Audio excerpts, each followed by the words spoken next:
क्षेत्र के 60 बुजुर्गों को केएमवीएन गेस्ट हाउस से एसडीएम ने हरी झंडी दिखाकर तीर्थ यात्रा के लिए किया रवाना। पंडित दीनदयाल मातृपितृ तीर्थाटन यात्रा के तहत केएमवीएन गेस्ट हाउस से आज उप जिलाधिकारी दिवेश सासनी ने क्षेत्र के 60 बुजुर्गों को हरी झंडी दिखाकर तीर्थ यात्रा के लिए रवाना किया।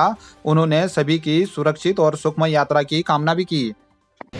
उन्हें हमने यहाँ पे बसेस में बिठा के रवाना किया है। केएमवीएन यहाँ पे हर साल ऐसी फैमिलीज़ को तीर्थ यात्रा पे ले जाती है। इस बार की यात्रा अभी शुरू हुई है, जो 4 दिन की यात्रा है, जहाँ से 60 पर्सन हमारे 2 बसेस में हमारे रुद्रप्रयाग गए हैं काली मठ के लिए और 20 तारीख को वापस आएंगे। अभी केएमवीएन के जो यहाँ पे हमारे मैनेजर है उनसे बात हुई है, वो हमारे 20th को रिटर्न करेंगे। आई विश वो लोगों की जर्नी सफल और सेफ रहे। Thank you. विधानसभा की अनदेखी से नाराज कांग्रेस कार्यकर्ताओं ने गांधी चौक में फूका सरकार का पुतला। जोशीमठ की तर्ज पर धारचूला विधानसभा के लिए बजट आवंटित करने की मांग की। कांग्रेस पार्टी के कार्यकर्ताओं ने सरकार द्वारा जारी बजट में आपदाग्रस्त विधानसभा धारचूला की अनदेखी का आरोप लगाते हुए गांधी चौक में सरकार का पुतला फूका।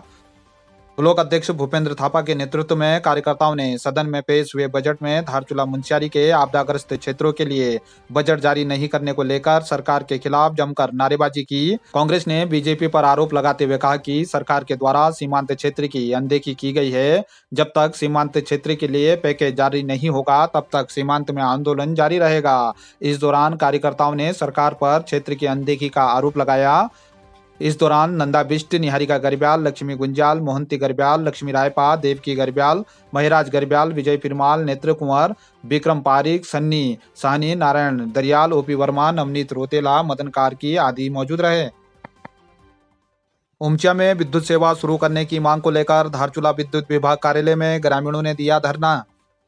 बीजेपी युवा मोर्चा के अध्यक्ष सागर बिष्ट, जिला पंचायत सदस्य सुरेश जेठा, हरेंद्र दानू, चंद्र सिंह, हरीश बिष्ट के नेतृत्व में ग्रामीणों ने ग्राम सभा उमचा में विद्युत सेवा शुरू करने की मांग को लेकर विद्युत विभाग कार्यालय धारचूला में धरना देकर नाराजगी जताई। स्थानीय ग्रामीणों ने विभाग पर लापरवाही का आरोप भी लगाया। 4-5 सालों से विद्युतीकरण दीनदयाल उपाध्याय ज्योति ग्राम सभा के उसमें अंतर्गत काम चल रहा है, जिसमें क्या है कि विभाग द्वारा कार्य कराया जा रहा है विद्युत विभाग यूपीसीएल द्वारा, लेकिन 4-5 साल बीत जाने के बाद भी कार्य पूर्ण नहीं हुआ, जिसके लिए ग्रामीणों को बहुत सी परेशानी का सामना करना पड़ता है। विद्युत की आपूर्ति के कारण लोगों के घरों में ना टावर कनेक्शन हो पाता आपदा के कारण। एक तो हमारा क्षेत्र वैसे संवेदनशील क्षेत्र है, उसके बाद लोगों को घर में लाइट नहीं होता, क्योंकि आपदाएं आती है, विद्युत कनेक्शन अबाधित रहता है, कभी शादी ब्याह होती है उसमें भी विद्युत कनेक्शन अबाधित रहता है। 4-5 साल बीत जाने के बाद सरकार द्वारा कार्य कराया जा रहा है, लेकिन विभाग द्वारा कार्य पूर्ण नहीं कराया जा रहा है। इसमें ठेकेदार का हमें जो जानकारी मिली, ठेकेदार के पूर्ण यहाँ पे फाइनल बिल हो चुकी है, उसके बाद भी ग्रामीणों को आज भी विद्युत की आपूर्ति का सामना करना पड़ता। लोग अंधेरे में जीवन जी रहे, जिसकी संपूर्ण जिम्मेदारी यूपीसीएल विभाग की बनती, जिसके लिए आहत होकर आज मेरी नैतिक आधार इसलिए बनती कि जो क्षेत्र के लोगों ने हमें एक जनप्रतिनिधि के नाते की चुना है, उन लोगों की जीवन आपूर्ति जो विद्युत कनेक्शन विभाग द्वारा लापरवाही के कारण हम लोगों को अनशन में बैठना पड़ रहा है, जिसकी संपूर्ण जिम्मेदारी विभाग की है। आपदाग्रस्त मल्ली बाजार में 10 दिनों में मिली विशालकाय बोल्डर को तोड़ने में सफलता। सुरक्षा निर्माण कार्य तेज होने की जगी उम्मीद।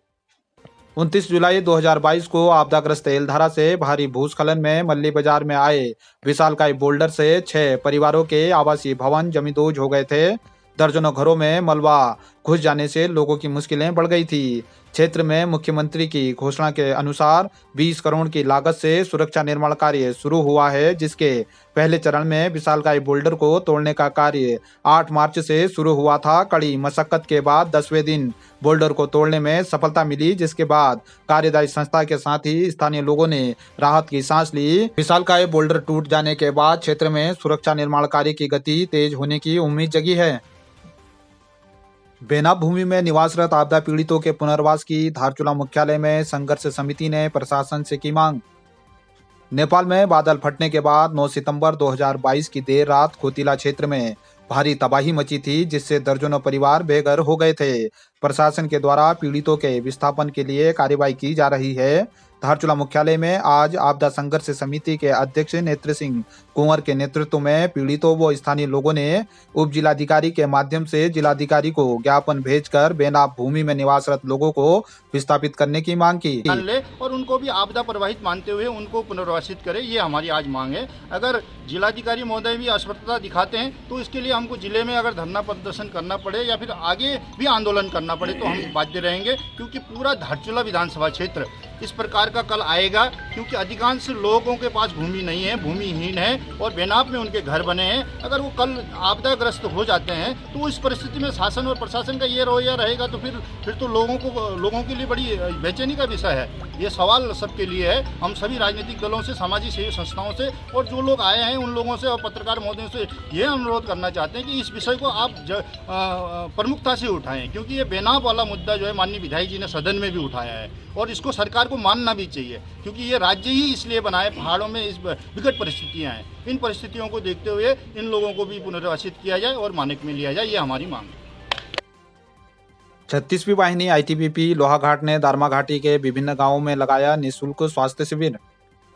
36 वाहिनी आईटीबीपी लोहाघाट ने सिविक एक्शन प्रोग्राम के तहत दारमा घाटी के ग्राम पंचायत दर, बालिंग, नागलिंग, दुक्तू और सोन में ग्रामीणों के साथ जानवरों के लिए भी निःशुल्क स्वास्थ्य शिविर का आयोजन किया। कमांडेंट बसंत कुमार नोगल के निर्देश पर वरिष्ठ पशु चिकित्सक डॉक्टर अशोक कुमार एरन और उनकी मेडिकल टीम के द्वारा दर्जनों पशुओं की जांच के बाद दवा वितरित की गई। डॉक्टर राहुल भगत और उनकी स्वास्थ्य टीम ने ग्राम पंचायत दर के 72 ग्रामीणों को स्वास्थ्य परीक्षण कर दवाइयां वितरित की। बीमारियों से बचने के उपाय भी ग्रामीणों को बताए गए। ग्राम प्रधान दर सविता देवी ने गांव में निःशुल्क शिविर लगाने के लिए आईटीबीपी का आभार व्यक्त किया। 36वीं वाहिनी आईटीबीपी लोहाघाट ने ग्राम पंचायत दर के बाद बालिंग, नागलिंग, दुक्तू, सोन आदि गांवों में जानवरों तथा स्थानीय ग्रामीणों के लिए निःशुल्क स्वास्थ्य शिविर का आयोजन किया।